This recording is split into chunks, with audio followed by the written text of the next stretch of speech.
Bonjour, bonjour. Comment tu vas, toi, derrière ton écran?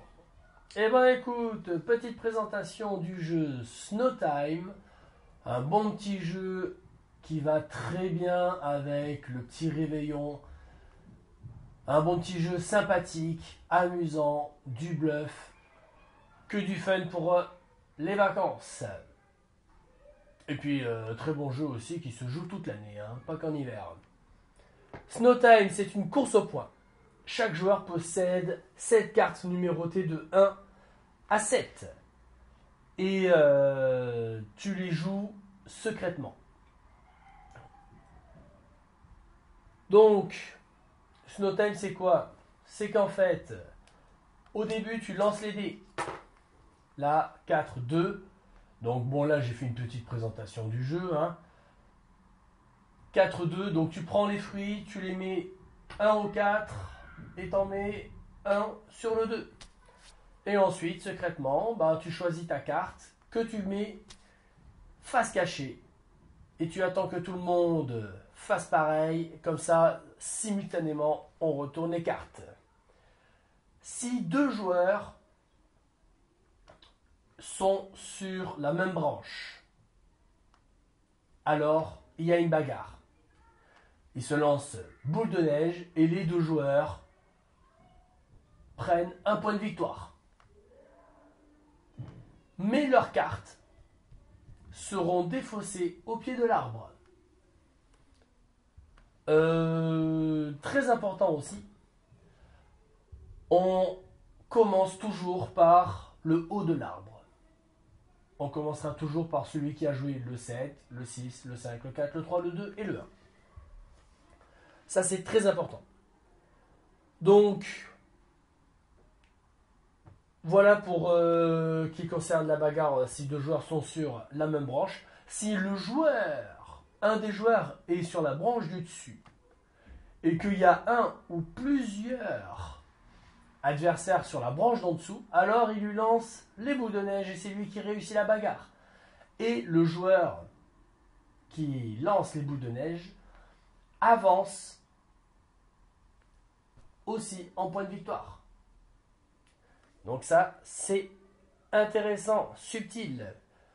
Et aussi, on avance si on mange des fruits. Un fruit, on avance d'un point. Alors là, imagine, sur cette branche, il y en a 4. Tu manges 4 fruits, tu avances de 4. Il y avait une personne sur le 4, tu lui lances une boule de neige, tu avances encore d'un point. S'il y en avait 2, alors tu avançais de 2. Et c'est comme ça que tu avances et que tu marques des points pour ainsi faire le tour du plateau. Tu gagnes également des points si tu es le plus bas de l'arbre.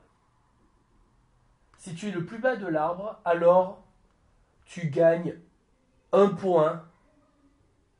C'est ce qu'ils appellent les effluves de mana. Voilà, les petites effluves de mana. Ici, on peut en voir la petite couleur. Donc, si tu es le plus bas de l'arbre, tu gagnes un point. Attention, le plus bas n'est pas forcément le 1. Tu peux très bien être au 5 et au 6 et que tout le monde se soit bastonné et tu te retrouves tout seul, ou alors quelqu'un sur le 7. Ben ouais, tu es sur la branche 5, tu es le plus bas de l'arbre, tu avances d'un point. Il y a sur le plateau ici des petits bonus. Ici, ça te dit si pendant le tour, tu as été le plus bas de l'arbre, donc c'est toi qui as gagné le petit point d'effluve de mana, et bien tu as le bonus ici d'avancer de une case. Ici, d'avancer de 2 cases, et là, c'est d'avancer d'une case. Voilà, mon petit pion, il est là, j'avance d'une case. Je ne refais pas le bonus. Si j'étais ici, j'avançais de 2 cases. Ici, on voit un petit peu le logo, c'est baston. Si je me suis arrêté ici, à la fin du tour, je gagne le bonus plus 1 si j'ai créé une bagarre. Que je sois sur la même branche et que je sois tombé, ou que je sois au-dessus, et que j'ai fait tomber mes adversaires. Plus 1, plus 2. Et là, eh ben, on reconnaît les petits fruits. C'est si j'ai mangé un ou plusieurs fruits, alors j'ai le bonus d'avancer d'une case ou de 2 cases. Pareil, à la fin du tour. Parce que je suis peut-être le plus bas de l'arbre. Admettons que voilà, je suis ici. Et ben, normalement, j'ai le petit bonus d'avancer d'une case parce que je suis le plus bas de l'arbre. Mais juste avant, il y a quand même le point bonus d'effluve de mana qui dit le plus bas de l'arbre avance d'une case. Alors, j'avance. Et du coup, ben, je n'aurai pas le bonus. Donc c'est vraiment, vraiment à la fin du tour. Une fois qu'on a bien donné toutes les actions des cartes et le dernier de l'arbre que tu pourras jouer ou pas si tu y es encore sur ces petits bonus de plateau. Nous avons également ici 3 petits pouvoirs. Qu'est-ce qu'ils nous disent? Ah ben alors ici on a les cartes. Donc on a le droit, si je joue cette carte, de récupérer 2 cartes qui seront parties au pied de l'arbre.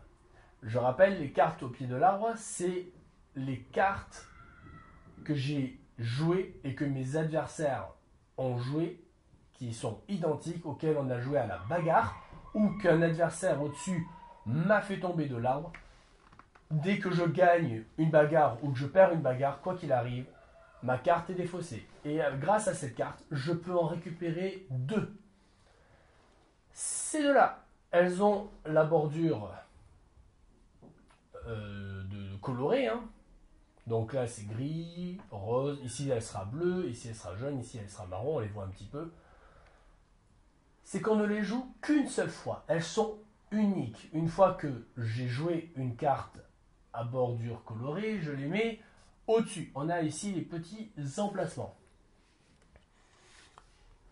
Qu'est-ce que ça nous dit? Ici, nous avons la tempête. Et bien, la tempête, elle fait tomber tous les joueurs de l'arbre. Mais attention, elle ne fait tomber les joueurs qui ont joué des numéros. Si un joueur a joué le pouvoir de récupérer 2 cartes, il ne compte pas comme une chute. Il récupère ses cartes. La tempête, elle est pratique si j'ai du retard. Parce que si je fais tomber 3 joueurs, j'avance de 3 cases. Si je fais tomber 4 joueurs, j'avance de 4. Donc je peux récupérer mon retard. Et stratégique si en plus, eh ben, je termine sur une case bagarre. Où je peux encore avancer. Très pratique. Et ici, nous avons le guetteur. Le guetteur, c'est je joue après les autres. Tout le monde aura choisi une carte avec un numéro, ou pas.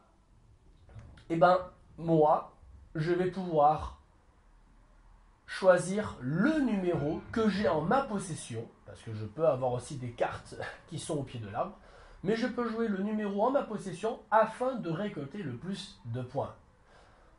Stratégique si je veux manger des fruits, stratégique si je veux être le plus bas de l'arbre, stratégique aussi si je veux faire tomber mes adversaires. Mais pareil, c'est à usage unique.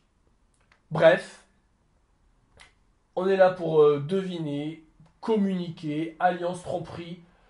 Et ben voilà quoi, hein. C'est tout de bon pour ces périodes de fête.